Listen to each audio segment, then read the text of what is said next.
ke rumah yang berani melayat tuh nggak ada orang laki, semuanya perempuan. Karena kalau orang laki takut. Ini kita memerlukan sumber-sumber utama atau sumber-sumber tersier yang langsung mengacu pada korban. Boleh Ibu, ceritain seperti apa sih kejadian waktu itu? Itu beberapa bulan setelah suami saya menghilang, karena pergi takut tadi dikejar-kejar, tiap hari itu dicari-cari dan buron. Dia pergi meninggalkan Jogja ke Surabaya ke tempat kakaknya yang jadi marinir sana. Kami minta perlindungan itu ya di sana. Setelah itu dia tertangkap di sana. Di sana ada orang yang menunjukkan juga sih, jadinya dia tertangkap. Kan waktu itu belum ada foto, nggak mungkin nyari orang begitu saja langsung ketemu, nggak bisa. Buruan pun nggak bisa, susah. Nggak seperti sekarang kan gampang nyari buruan, karena ada foto, ya loh. Itu jadi istri muda dari suami saya kasih tahu pada orang-orang yang cari itu loh, kasih tahu rumahnya di mana suami saya itu sembunyi. Datanglah mereka ke sana. Satu orang yang masuk, tapi yang di luar tuh banyak yang maupun rumah kakak saya itu, kakak suami saya itu yang marinir itu. Terus dia tanya, saya mau tanya rumahnya Pak Sugeng. Pak Sugeng itu kakak suami saya. Iya betul, tapi Pak Sugeng sudah dinas di rumah. Ya kalau gitu saya mau cari Selamat Gaplek. Oh saya sendiri.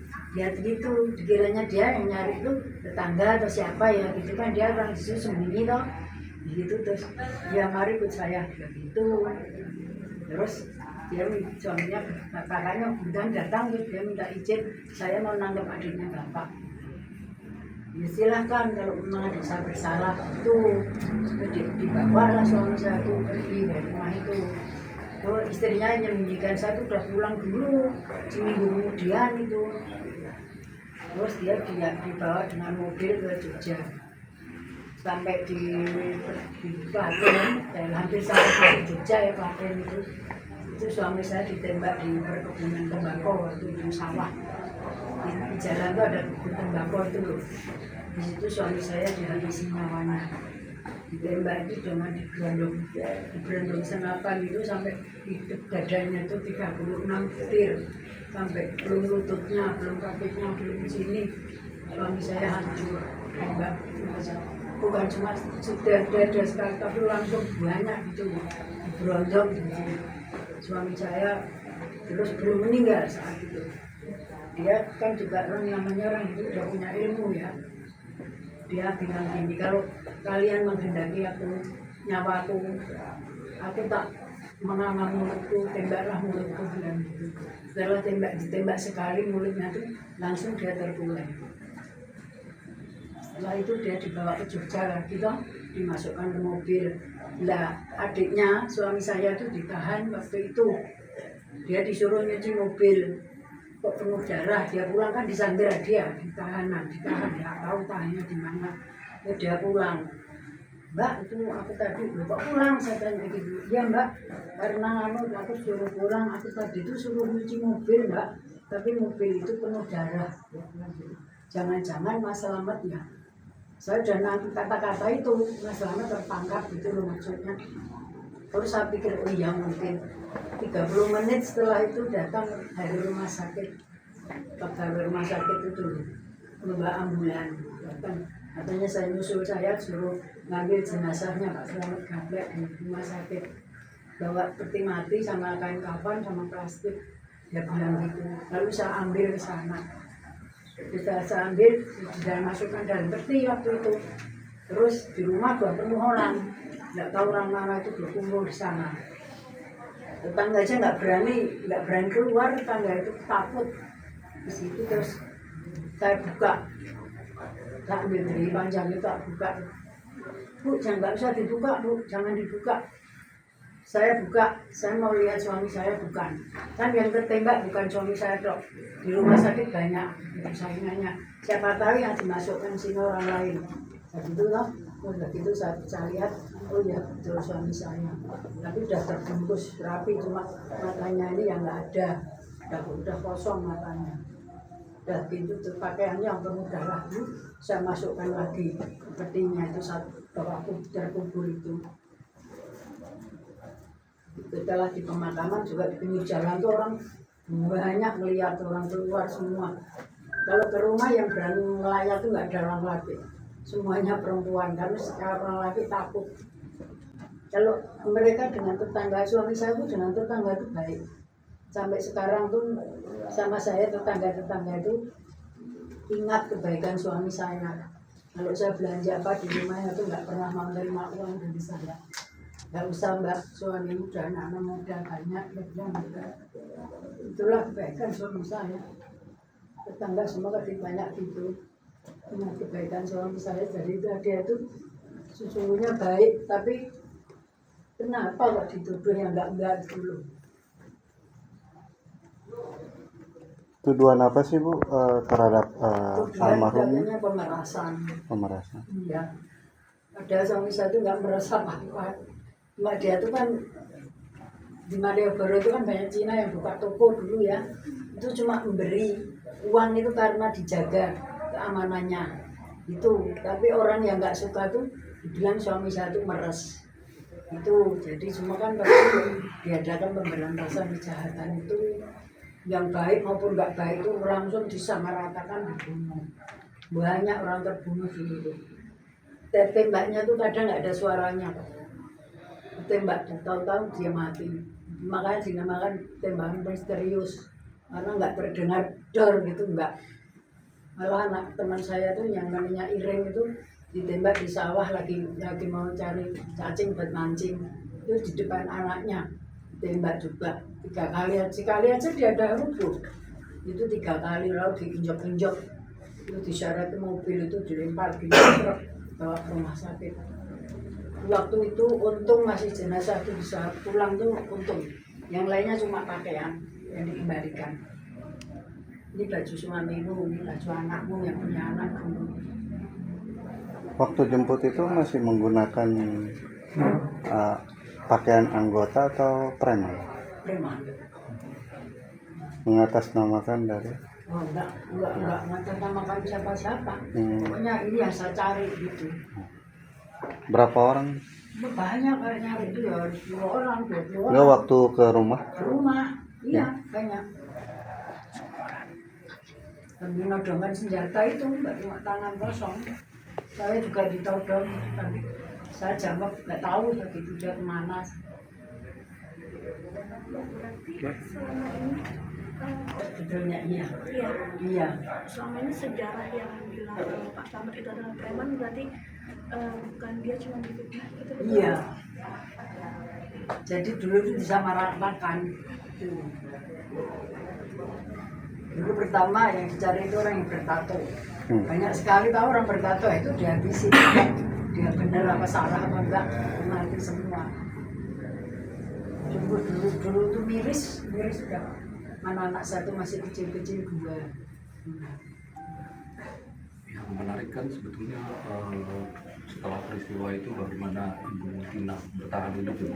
Saya bertahan hidup ya mencari kerjaan seadanya. Saya kadang ya di pakaian 4 orang. Lalu waktu itu ini nggak usah malu-malu, saya ceritakan. Waktu itu saya jadi pemijat juga dengan anak saya hidup, anak saya masih kecil-kecil. Itulah. Selang beberapa bulan saya kerja, kebetulan ada orang yang membersihkan saya. Maksudnya mau nolong anak saya supaya saya tuh bisa ringan carikan nafkah gitu. Lalu saya keluar dari pekerjaan itu, hidup sama suami saya 2. Jadi anak saya itu masih kecil, jadi dia tuh nggak lalu sayang sekali nggak ngira bapaknya gitu loh. Nah, dia kan belum waktu itu. Sayang. Saya penasaran kakak Enggak. diam juga gitu dia sebagai seorang marinir. Iya, enggak ngira. Malah dia takut karena kalau dia melindungi suami saya dia mau dipecat. Itulah, jadi dia harus dikasih tahu. Selama ini Bu pernah cerita soal ini ke mana aja sebelum ke dokumenter ini? Ya, Nggak pernah cerita, cuman spesial buat di sini. iya. Ya karena dia minta penjelasan loh, gimana terjadinya peristiwa itu, ingin tahu gitu. Asal mulanya kenapa sampai ada yang dinamakan OPK, pemberantasan kejahatan gitu toh. Itu gimana asal mulanya, itu zamannya sampai sekian gitu loh. Segitunya sampai orang yang nggak bersalah main bunuh, main tembak. Kemudian dari pihak sutradara atau produser, apakah setelah dengan penjelasan film ini, dokumenter ini akan membantu mencari jawaban buat Ibu Enggak. Tina? Enggak, ini bukan cuman ya, masalahnya ini kan ada orang mengalami sesuatu, kemudian dia kita ajak bicara, kemudian dia melepaskan unek-uneknya, kita tampung soal apa aja nanti juga kalau itu ya kita sudah berjalan, kita nggak ada hubungan yang apa, tapi tetap pegangan erat sebagai Karena udah jadi saudara. Tempat kerja saya dikeluarkan Iya. sama orang kampung, saya di demo. Katanya jangan terima bekas istrinya gali gitu. Iya. Ya memang pada waktu itu gitu. Nggak diterima, saya tuh dipecat, dikeluarkan. Terus saya larinya ke LBH waktu itu. Sama LBH tuh LBH datang ke sana. Nah kita pura-pura tanya, mana nih Mbak Tina kok nggak masuk? Teman saya cerita, Mbak Tina tuh dipecat. Salahnya apa? Katanya Mbak Tina itu istrinya mantan istrinya Selamat Gaplek. Orang kampung takut menerima dia. Lalu orang LBH ya bilang, memangnya orang kampung mau ngasih makan dia? Itu kok kalian larang-larang Mbak Tina kerja? Biar apa urusannya, yang suaminya kan udah nggak ada. Dia kan butuh mencarikan nafkah anaknya. Terus saya disuruh masuk lagi, tapi saya nggak mau.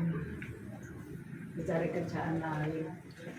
Atau semacam pengucilan seperti itu di masyarakat. Lama, sampai saya tuh didiamkan tiap kumpulan ibu-ibu RT itu nggak pernah ada yang negur saya. Saya dikucilkan banget waktu itu. Sampai ke anak-anak pengaruhnya juga. Sampai ke anak-anak, ya setelah anak-anak saya besar, ya anak saya umur 4-5 tahun tuh ya masih ada yang ingat gitu, itu masih ada. Baik, Bu Tina, mungkin nanti teman-teman kalau ada yang ingin lihat Iya. Ini mas-mas ini dulu lahiran tahun berapa? Itu saja datanya. Ini sebesar cucu saya. Ya. Tahun berapa? Jadi nanti kalau saya bicara biar jelas. Tahu. 80-an. 80-an. Berarti akhir 83 ada nggak? Nggak ada. Arif Berarti sama saya ya. Saya cucu saya betul. Ini saya tak mengutarakan ya. Sesungguhnya. Dan saya nggak mau soal tak bikin-bikin nggak ada. Jadi yang namanya Wahyo itu dia itu kan asli dari Tetek, dari Kasihprato, sama saya juga. Nah itu dia itu orang yang baik, jujur, nggak mau neko-neko. Sayangnya cuma satu. Jadi kan teman-temannya kan banyak. Nah dia ambil kesempatan minta uang di toko-toko itu. Toko-toko ondel-ondel, macam-macam dulu gitu, Jakarta saya itu kan. Nah itu di atas namanya Wahyo. Itu loh. Nah Wahyo itu karena orangnya cubluk, orangnya bodoh. Dia itu cuma bangga, ketawa saya. Loh, kok gitu kok kamu bangga? Wong situ nggak menerima uang, tapi dipakai namanya. Itu nanti celaka kamu. Kan lagi. Lama-kelamaan ada salah satu yang namanya Rudi. Rudi itu memang orangnya gitu. Dengan ketahuan sama saya bilang sama saya, Rudi kau jangan. Itu nanti bikin susah kamu. Nah, ternyata betul. Itu anaknya Danren Purwokerto. Itu anak satu-satunya. Itu ditembak di Masjid Juhada Kota Baru.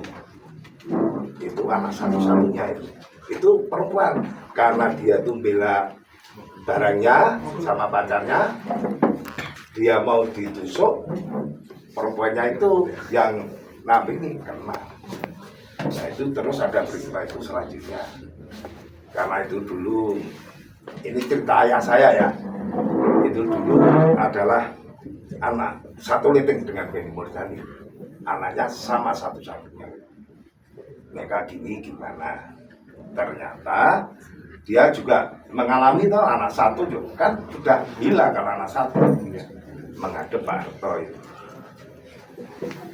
Nah, kalau saya itu anak satu kalau sudah meninggal terus tumpas sudah ada yang lainnya lagi. Akhirnya itu kok gali-gali itu kok makin lama kok makin berani sama tentara berani sama polisi apa lagi berani. Nah itu dari awal Wayo sudah meninggal. Sebelumnya meninggal saya bilang Wayo itu orangnya dimanapun berani sendiri sekreter karena dia itu nggak bisa naik motor, saya punya motor saya terus ya nggak. Tapi kalau ada sesuatu yang kira-kira nggak enak saya berhentikan. Kurang bener, kamu itu nggak bener, kamu membantu orang yang nggak bener. Mosok nggak malu kamu orang kan bedeng. Akhirnya bisa bisa sadar. Nah sewaktu itu ke Sanggeran di lokalisasi. Itu waktu itu anaknya Wayo itu 3 mau 4 perempuan. Dia bilang saya kepengen mati mengikuti ibu saya. Ya itu mengikuti ibu saya. Kalau gitu tuh gimana? Saya nggak mau yang namanya punya anak perempuan, mintanya anaknya laki. Saya bilang kalau nggak bener, yang namanya itu dari Tuhan loh, kamu kudu memastikan anak perempuan laki. Wes sekarang kita ke Sanggeran ke lokalisasi. Saya itu sudah terasa. Itu ke tempatnya teman saya Mogo namanya. Mogo baru mandi. Wes ngene wedo nek mandu sado. Ngene do aku tak mau mati wae. Matiku dikeroyok apa ditembak. Itu belum sampai ke Sanggeran itu. Saya kaget. Kamu tuh bilang gitu itu sabda pendeta tuh kan puasanya itu 40 hari dia. Begitu dia sama saya itu sudah pikirannya sudah gak enak ini. Ke Sanggeran ke lokalisasi, dia ke situ, saya bilang pulang nggak? Ini sudah jam 5 sore. Saya karena anak saya kan masih kecil itu waktu itu, masih bayi lah itu. Itu kan panas minta jeruk. Nah, dia bilang kalau kamu mau minggat toh. Padahal belum pernah gitu dia. Saya pulang, saya beli jeruk jam 11 malam. Itu ada salah satu tempat saya, Mas, itu yang meninggal Wahyo atau Wahyono? Kan ada yang namanya Wahyono itu ada ya. Wahyo itu marah dengan saya. Loh, sama Wahyo gitu tuh gimana sampai gitu? Kamu kan nggak tahu sebenarnya. Gue tak tunjukin. Kan ya itu begitu sampai sana itu di Brontong Wahyo itu ternyata habis 18 berontongan. Jadi sini. Jadi yang paling mematikan di sini. Dada itu pakai kan peluru emas. Karena dia memang istimewa dia. Sudah meninggal di Sarjito di syuting. Begitu saya layat kok ada sebelah saya itu pakai batik. Saat cerita gitu dia mesti dengerin, saya pindah. Nah, saya terus diberitahu sama Mas Santo namanya. Mas Santo itu intelijen itu. Tuh, gue kudu ngomong seperti ini. Padahal saya, wah nggak tahu bener. Kalau ada gitu nggak tahu bener. Saya, lu ngomong Mas, stop dulu. Sebentar lagi suaminya ini ketemu saya rangkulan itu. Gimana kok bisa gini toh? Nah saya itu ya juga nggak tahu. Ya, terus sudah rembuk-rembuk dari sanggaran itu ada polisi datang ke tempat Wahyu. Ini harus pergi semua, mati kalau nggak pergi. Bilang gitu itu, nah, semuanya pergi, nah, termasuk Gaplek pergi, Gentar pergi, ya itu gitu. Terima kasih Mas Yudo. Nanti mungkin teman-teman kalau ingin memperdalam pertanyaannya bisa setelah respon ini. Tapi mungkin perlu diangkat juga bahwa film ini bukan berkisah soal korbannya, Persis. dampak yang dialami korban juga Persis, ada. persis. Tapi apa lebih jauh? Ya, yang saya tekankan lagi pertanyaan Mas tadi, apakah kita akan lanjuti? Saya tekankan sekali lagi bahwa kami pembuat film profesional berada di titik netral. Jadi kami netral, kami hanya mengungkapkan siapa yang melakukan, kemudian siapa yang menjadi korban. Nah itu pun juga ada pro kontranya dari sisi masyarakat. Kami minta pendapat dari sisi korban sehingga kami mendapat satu titik tengah di mana kami katakanlah yang mengungkapkan fakta sejarah. Itu Mas dari saya. Terima kasih Mas Tri. Intinya untuk memberitahu generasi yang baru atau Gen Z ini bahwa dulu di Indonesia juga ada peristiwa yang sangat memilukan. Yaitu orang bertindak sewenang-wenang atau saya selalu bilang tanpa pikir panjang. Sebuah operasi tanpa pikir panjang. Itu terjadi di mana nyawa nggak ada harganya. Yang menembak pun, yang membunuh pun, ya intinya dua-duanya itu tanpa pikir panjang. Itu pernah terjadi. Pak, tapi kan yang kita tahu tuh kan Petrus itu kan dia berkaitan dengan pemerintahan gitu ya Pak ya. Apa Bapak nggak ada tekanan atau gitu gimana? Takut ada pro dan kontra maksudnya di dengan adanya di tayangan film ini gitu. Oh enggak, ini udah 20 tahun. Ya. Udah lebih dari 30 tahun peristiwa itu ya. Anggap aja misalnya G30S yang ideologik ya. Itu kita mau ngomong apa aja udah nggak ada yang bisa nonton. Nah, peristiwanya udah lebih dari 20 tahun.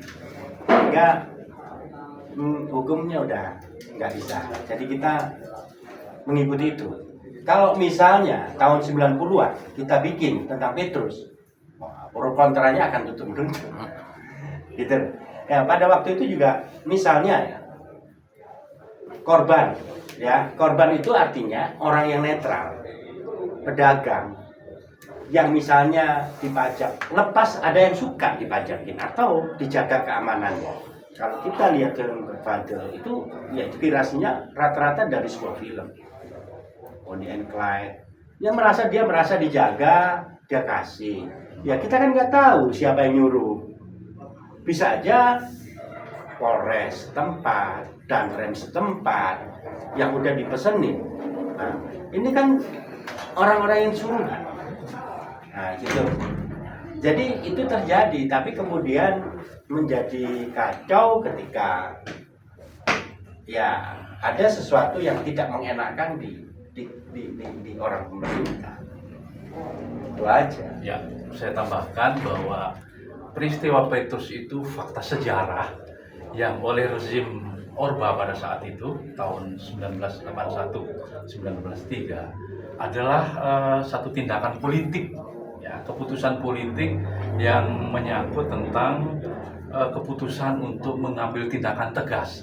Nah ini topik yang menarik tentunya terlepas dari pro kontra pada saat itu sebagai sebuah bahan film ini menjadi sangat menarik karena selain sebagai file sebagai satu dokumen ini juga sebagai pembelajaran untuk anak-anak Gen Z sekarang tentang misalnya apa? Tentang hak asasi manusia, tentang law and enforcement, tentang pemahaman kehidupan rakyat bahwa keputusan politik itu seyogianya tidak didasarkan pada tindakan gerakan tanpa pikir.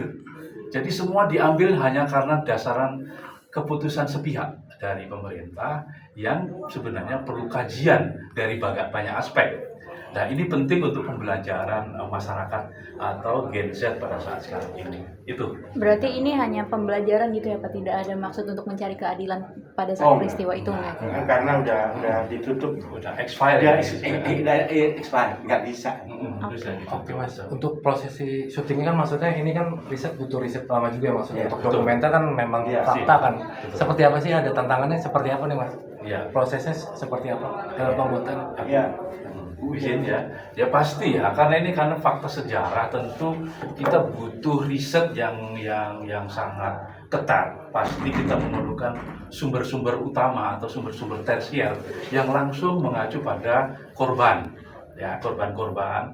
Dan yang lain adalah masukan yang paling berharga adalah dari dokumentari pers. Dokumentasi pers itu berupa clipping-clipping di koran, itu kami pelajari.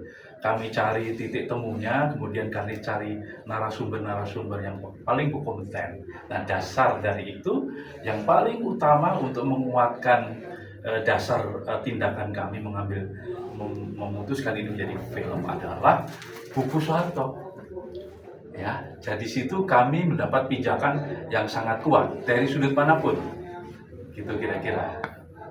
Ini durasinya bakal berapa lama dan akan dibikin sequel apa seperti apa? iya pasti juga. Karena ya peristiwa ini kan ya semua tahu bahwa awalnya emang dari Jogja, tapi kan melebar ke seluruh Indonesia. Ibaratnya Jawa lah, mau Surabaya ada, Bandung ada, Semarang, kota-kota kecil Malang apa segala macam. Dan ada tokoh-tokohnya. Nah gitu. Itu kan pasti ya mungkin ceritanya akan sama, ditembak dor mati. Tapi misalnya kami berkenalan dengan Budina ternyata bercerita sangat dramatis ke saya, dan saya bisa menampilkan dramatisasi itu kepada teman-teman. Ya, insya Allah kalau menonton itu kita jadi hanyut lah, kejam banget gitu. Lepas dari Selamat Gaplek itu kayak apa, tapi ya nggak apa ditanya Mas, dar udah. Dia kan punya istri, punya anaknya gimana, mau diramut kek, mau diurusin kek. Nah harusnya kan kayak gitu, ini enggak.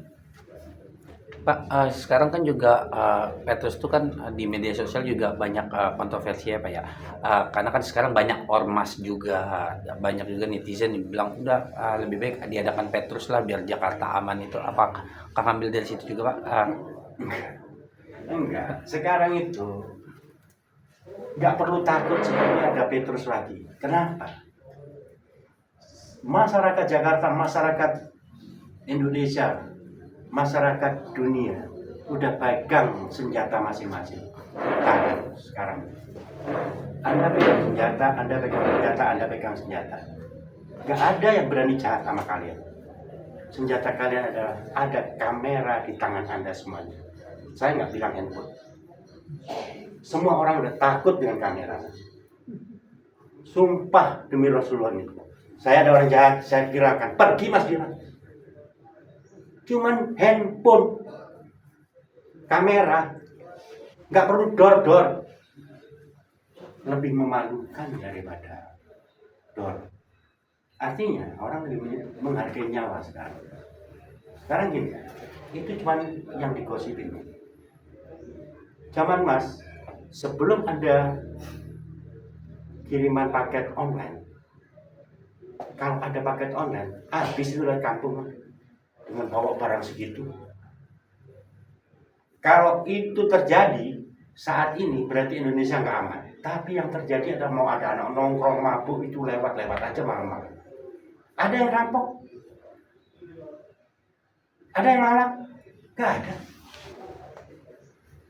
Mas tapi percaya bahwa sekarang dipetrusin aja, nggak ada orang jahat sekarang, takut sama main.